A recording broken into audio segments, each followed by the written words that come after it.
ഇത്തവണത്തെ മാനേജ്മെന്റിൽ ഏറ്റവും കൂടുതൽ ക്വസ്റ്റ്യൻസ് വന്ന ഒരു മേഖലയായിരുന്നു organisational behaviour and HRM.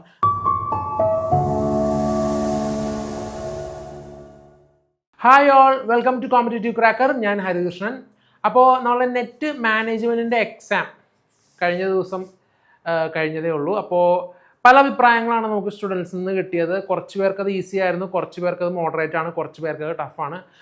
Basically എന്താണ്, അതൊരു മോഡറേറ്റ് ടു ടഫ് എന്ന രീതിയിലാണ് നമുക്ക് നെറ്റിൻ്റെ മാനേജ്മെൻറ്റ് പേപ്പർ 1 ആണെങ്കിലും പേപ്പർ 2 ആണെങ്കിലും അങ്ങനെ ഒരു അഭിപ്രായമാണ് നമുക്ക് കിട്ടിയത്. ഞാൻ ചോദിച്ച ചെറിയൊരു സാമ്പിൾ സൈസ് സ്റ്റുഡൻസിൻ്റെ നമുക്ക് അഭിപ്രായം കിട്ടിയത്. നിങ്ങളുടെ അഭിപ്രായം നിങ്ങൾക്ക് കമൻറ്റ്സിൽ പറയാവുന്നതാണ്.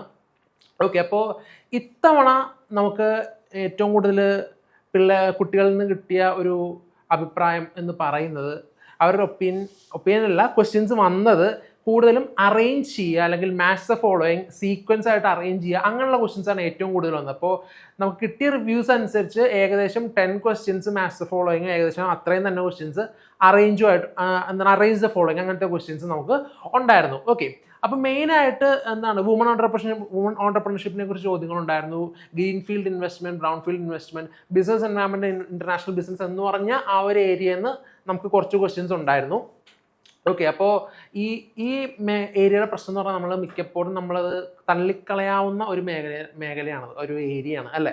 അപ്പോൾ ആ ഏരിയയിൽ നോക്കി തവണ ക്വസ്റ്റ്യൻസ് ഉണ്ടായിരുന്നു. ഓക്കെ, അപ്പോൾ നിങ്ങൾ പ്രത്യേകിച്ച് നോട്ട് ചെയ്യേണ്ട ഒരു കാര്യമാണ്.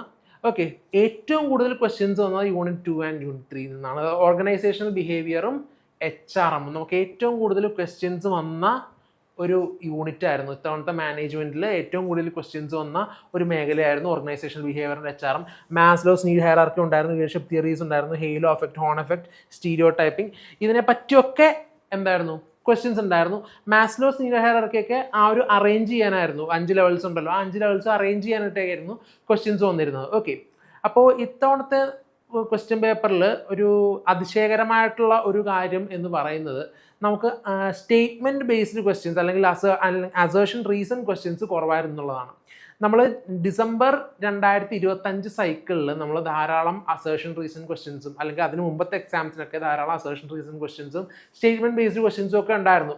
പക്ഷേ ഇത്തവണ അവർ കൂടുതലും ഫോക്കസ് ചെയ്തത് മാച്ച് ദ ഫോളോയിങ്ങും അറേഞ്ച് ദി ഫോളോയിങ്ങും ആയിരുന്നു അല്ലേ. സീക്വൻഷ്യലായിട്ട് അറേഞ്ച് ചെയ്യണം, അങ്ങനത്തെ ക്വസ്റ്റ്യൻസ് ആണ് നമുക്ക് ഇത്തവണ ഏറ്റവും കൂടുതൽ വന്നത്. അത് കുറച്ച് അതിശയകരമായിട്ടുള്ള ഒരു കാര്യമായിരുന്നു. ഓക്കെ, അപ്പോൾ ഇതിൽ നിന്നൊക്കെ നമുക്ക് ടോപ്പിക്സ് വന്നു. ഇപ്പോൾ ഗ്രൂപ്പിനെ പറ്റി പറയുകയാണെങ്കിലും ആ ഒരു മൊഡ്യൂളിൽ നിന്ന് നമുക്ക് എന്താണ് ഇതേപോലെ അറേഞ്ച് ആ ഒരു പല ഗ്രൂപ്പിന് പല ഫേസസ് ഉണ്ടല്ലോ, അതും അറേഞ്ച് ചെയ്യാനുള്ള ക്വസ്റ്റ്യൻസ് നമുക്ക് ഇത്തവണ ഉണ്ടായിരുന്നു. അക്കൗണ്ടിങ് ആൻഡ് ഫിനാൻസിൽ നിന്നും problem based questions, break even point, market structure, monopolistic competition, എക്കണോമിക്സിൽ നിന്ന് നമുക്ക് ഉണ്ടായിരുന്നു. ആ മേഖലയിൽ നമുക്ക് ഇത്തവണ ക്വസ്റ്റ്യൻസ് ഉണ്ടായിരുന്നു. ഓക്കെ, അതേപോലെ തന്നെ റിസർച്ച് മെത്തഡോളജി, ക്വാണ്ടിറ്റേറ്റീവ് ആപ്റ്റിറ്റ്യൂഡ് എന്ന് പറഞ്ഞാൽ അത്യാവശ്യം കുറച്ച് ടഫായിട്ടുള്ള, കുറച്ച് പ്രോബ്ലം ബേസ്ഡ് ആയിട്ടുള്ള മേഖലയാണ്, അത്യാവശ്യം കുറച്ച് ടഫാണ്. ഓക്കെ, അപ്പോൾ ഇത്തവണ നിങ്ങൾക്കത് എഴുതാൻ സാധിച്ചില്ല എങ്കിൽ, ഇത്തവണ നിങ്ങൾക്ക് നന്നായിട്ടത് അറ്റംപ്റ്റ് ചെയ്യാൻ സാധിച്ചില്ലെങ്കിൽ ഈ മേഖലയിൽ നിങ്ങൾ കുറച്ചും കൂടെ നിങ്ങളൊന്ന് ഫോക്കസ് ചെയ്യുക. ഓക്കെ, അതായത് nominal scale, ordinal scale, interval scale, ratio scale, കുട്ടികൾക്ക് കൺഫ്യൂഷൻ ഉണ്ടാവാൻ ചാൻസ് ഉള്ള കുറച്ച് ഏരിയാസ് ആണത്. അപ്പോൾ ഇത്തവണ ഇതിൽ നിന്നൊക്കെ ക്വസ്റ്റ്യൻസ് നമുക്ക് ഉണ്ടായിരുന്നു. ഓക്കെ, അടുത്ത തവണ നമുക്ക് ക്വസ്റ്റ്യൻസ് പ്രതീക്ഷിക്കാം. കാര്യം ഇതൊക്കെ ഫ്രീക്വൻ്റ് ആയിട്ട് എപ്പോഴും ചോദിക്കുന്ന ക്വസ്റ്റ്യൻസ് ആണ്. ഓക്കെ, അതേപോലെ information technology and management information സിസ്റ്റംസിൽ നിന്നും ക്വസ്റ്റ്യൻസ് ഒരു 3-4 ക്വസ്റ്റ്യൻസ് നമുക്ക് ഇനിയും പ്രതീക്ഷിക്കാവുന്നതാണ്. ഓക്കെ, അപ്പോൾ പൊതുവേ ഒരു മോഡറേറ്റ് ലെവലിലാണ് ഇത്തവണത്തെ എക്സാം. അധികം ഒരു ഡിഫിക്കൽറ്റി ലെവൽ നിങ്ങളൊരു റേറ്റിങ്ങിൽ നോക്കുകയാണെങ്കിൽ ഒരു 7 ഡിഫിക്കൽറ്റി അങ്ങനെ ഞാൻ റേറ്റ് ചെയ്യുള്ളൂ ആ ഒരു എക്സാമിനെ. ഓക്കെ, അപ്പോൾ കട്ട് ഓഫ് എന്തായാലും നിങ്ങൾ കുറയും എന്നുള്ളൊരു നിഗമനത്തിൽ പോകണ്ട. ഒരു 180 ഹൈ 180s ഏർലി 190s ആയിരിക്കും കട്ട് ഓഫ് വരിക. നെറ്റിൻ്റെ കട്ട് ഓഫ് ആണ് പറയുന്നത്. ഓഫ് കോഴ്സ് JRFൻ്റെ കട്ട് ഓഫ് എന്തായാലും 210 മേളിൽ പോകാൻ സാധ്യതയുണ്ട്. ഓക്കെ, അപ്പോൾ കട്ട് ഓഫ് കുറവായിരിക്കും എന്നുള്ളൊരു ആശ്വാസത്തിൽ നിങ്ങൾ ഇരിക്കണ്ട, ഞാൻ ഹൈ ഹോപ്സ് തരുമല്ല. ഓക്കെ, അപ്പോൾ എന്തായാലും ഈ മേഖലയിൽ നിന്നൊക്കെയാണ് നമുക്ക് ഇത്തവണ കൂടുതൽ ക്വസ്റ്റ്യൻസ് ഉണ്ടായത്. അപ്പോൾ ഇനിയുള്ള എക്സാംസിന് നിങ്ങൾ ഇതിനത്ര കോൺഫിഡൻ്റ് അല്ല എങ്കിൽ ഇനി വരുന്ന പരീക്ഷയ്ക്ക് ഈ ടോപ്പിക്സ് ഒക്കെ നിങ്ങൾ കവർ ചെയ്യുക.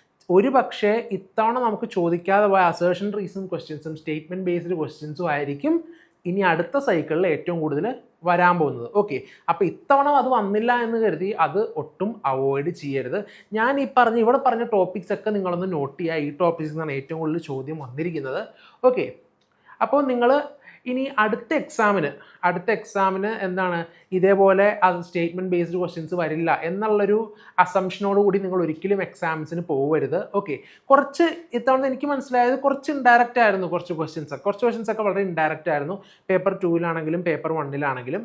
ഓക്കെ, പേപ്പർ 1-ൽ നിന്ന് നമുക്ക് കമ്മ്യൂണിക്കേഷൻ ബേസ്ഡ് ആയിട്ടുള്ള ഇഷ്ടംപോലെ അല്ല, അത്യാവശ്യം ക്വസ്റ്റ്യൻസ് വന്നു എന്നാണ് നമുക്ക് കിട്ടിയ ഒരു റിവ്യൂവിൽ. ഓക്കെ, അപ്പോൾ ഇത്രയൊക്കെയാണ് നമുക്ക് മാനേജ്മെൻറ്റിനെ പറ്റി പറയാനുള്ളത്. മാനേജ്മെൻറ്റിൻ്റെ പരീക്ഷ ഒട്ടും അത്ര ബുദ്ധിമുട്ടുള്ള ഒരു പരീക്ഷയാണെന്ന് ഞാൻ പറയില്ല. എപ്പോഴും മോഡറേറ്റ് ടു ഹൈ മോഡറേറ്റിൽ നിൽക്കുന്ന ഒരു എക്സാംസ് ആണ് നമുക്ക് എപ്പോഴും നെറ്റ് മാനേജ്മെൻറ്റിൽ വരുന്നത്. ഓക്കെ, അപ്പോൾ എല്ലാവരും എന്ത് ചെയ്യാം, ഇനി അടുത്ത സൈക്കിളിലേക്ക് ഞാൻ ഈ പറഞ്ഞ പോയിന്റ്സ് ഒക്കെ ഒന്ന് മനസ്സിൽ വെക്കുക. ഓക്കെ, എല്ലാ തരത്തിലുള്ള ക്വസ്റ്റ്യൻസും നിങ്ങൾക്ക് ഇനി എക്സ്പെക്ട് നിങ്ങൾ ചെയ്യേണ്ടതാണ്. ഓക്കെ, അപ്പം നമ്മളുടെ കോമ്പറ്റേറ്റീവ് ക്രാക്കറിൻ്റെ 150 ഡേയുടെ ക്രാഷ് ബാച്ച് സ്റ്റാർട്ട് ചെയ്തിരിക്കുകയാണ്. ഇവിടെ കാണിച്ചിരിക്കുന്ന നമ്മുടെ എക്സ്ക്ലൂസീവ് ഫീച്ചേഴ്സ് ആണ്. ലൈവ് ക്ലാസ്സസ്, റെക്കോർഡ് ക്ലാസ്സസ് ഉണ്ട്, PYQ അനാലിസിസ് ഉണ്ട്, മോക്ക് എക്സാംസ് ഉണ്ട്, മെൻറ്റർഷിപ്സ് ഉണ്ട്. PYQ അനാലിസിസിലൊക്കെ നമ്മൾ ചെയ്യുന്ന PYQയിലും മോക്ക് എക്സാംസിലൊക്കെ നമ്മൾ ചെയ്യുന്നത് ഇതിനു മുമ്പ് വന്ന റിപ്പീറ്റഡ് ക്വസ്റ്റ്യൻസ് അസേർഷൻ റീസൺ ആണെങ്കിലും സ്റ്റേറ്റ്മെൻറ്റ് ബേസ്ഡ് ആണെങ്കിലും ഇത്തവണ പോലെ അറേഞ്ച് ദ ഫോളോയിങ് ആണെങ്കിലും മാത്സ് ദ ഫോളോയിങ് ആണെങ്കിലും നമ്മളിങ്ങനെ റിപ്പീറ്റ് ചെയ്ത് സ്റ്റുഡൻസിന് ക്വസ്റ്റ്യൻസ് കൊടുക്കുന്നുണ്ട്. ഓക്കെ, അപ്പോൾ നിങ്ങൾ ഈ ക്വസ്റ്റ്യൻസ് പ്രാക്ടീസ് ചെയ്യുന്ന വഴി തന്നെ നിങ്ങൾക്ക് ഒരുപാട് കിട്ടുന്നുണ്ട്, നോളജ്. അല്ലെങ്കിൽ നിങ്ങളുടെ നിങ്ങൾക്കത് കുറേയും കൂടെ നിങ്ങൾക്ക് ക്വസ്റ്റ്യൻസിലേക്ക് നിങ്ങൾക്ക് ആക്സസ് കിട്ടുകയാണ് അല്ലേ. അപ്പോൾ തീർച്ചയായിട്ടും നമ്മളുടെ ലോങ് ബാച്ചിലേക്ക് നിങ്ങൾ എല്ലാവരും ജോയിൻ ചെയ്യുക. അപ്പോൾ നമുക്ക് JRF ഹോൾഡേഴ്സും PhD ഹോൾഡേഴ്സുമായിട്ടുള്ള മെൻറ്റേഴ്സും ഫാക്കൽറ്റീസുമാണ് നമ്മളോട് അസോസിയേറ്റ് ചെയ്തിരിക്കുന്നത്. അപ്പോൾ ജോയിൻ ചെയ്യാത്തവർ എത്രയും വേഗം നമ്മളുടെ ലോങ് ബാച്ചിലേക്ക് ജോയിൻ ചെയ്യുക. നിങ്ങൾക്ക് അടുത്ത ഡിസംബർ 2026 JRF തീർച്ചയായിട്ടും നിങ്ങൾക്ക് ക്രാക്ക് ചെയ്യാൻ സാധിക്കും CCയോടൊപ്പം. നിങ്ങൾക്ക് ഈ വീഡിയോ ഇഷ്ടമായെങ്കിൽ ലൈക്ക് ചെയ്യുക, ഷെയർ ചെയ്യുക. എന്തെങ്കിലും സംശയം ഉണ്ടെങ്കിൽ നമ്മുടെ ഈ കാണുന്ന ബോർഡ് നമ്പറിലേക്ക് എല്ലാവരും കോൺടാക്ട് ചെയ്യുക. Thank you.